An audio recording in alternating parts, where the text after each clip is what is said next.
જય શ્રી રામ મિત્રો. Finally CJP એટલે કે કોકરોચોની જીત થઈ છે અને ભારતીય જનતા પાર્ટીના હજારો લાખો અને કરોડો જે સમર્થકો હતા એમની હાર થઈ છે.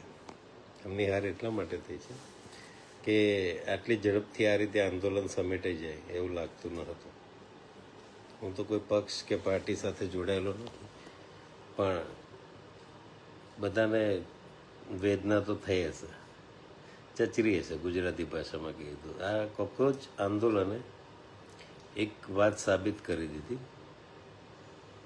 કે યુવાનોના પ્રશ્નો, એમની નીતિ અને સાચા પ્રશ્નો લઈને સાચી દિશામાં જો કોઈ આંદોલન કરવામાં આવે, એની ભાવના સત્ય હોય તો એ અવશ્ય સફળ થાય છે.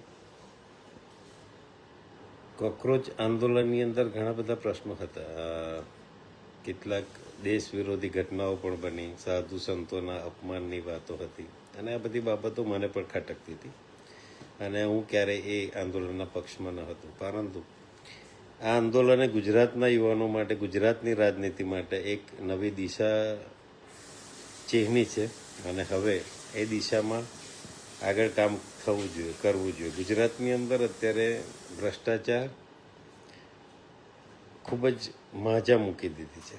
હું દરરોજ વિચાર આવે કે ભાઈ આ હમણાં આણંદ નગરપાલિકા હોય કે રાજકોટ હોય કે સુરત હોય, ખાલી કન્ટીજન્સીના બિલો તમે જુઓ. કરાર આધારિત ઓડિટર આવતો હોય ને બિચારો એનું ઓડિટ કરીને જતો હોય, બિલ પાસિંગમાં કલેક્ટરની સહી હોય, કલેક્ટરની સહી હોય ને પેલો 15-20 હજારનો કરાર આધારિત કર્મચારી ઓડિટર હોય, શું ઓડિટ કરે?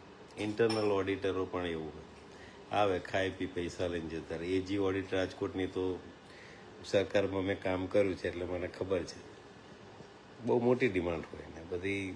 જેટલો ભ્રષ્ટાચાર એટલી ડિમાન્ડ. આ રીતે બધા ઓડિટના કામો થતા હોય.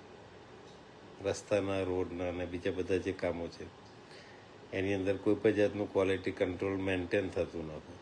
સરકારની એજન્સી હોય ને કોન્ટ્રાક્ટરો ને ઘેર બેઠા બેઠા જ મટીરિયલ સપ્લાયનું સર્ટિફિકેટ મળી જતું કે ભાઈ તમે જે માલ સામાન વાપરો છો બરાબર છે, યોગ્ય છે. આવું બધું ચાલે છે.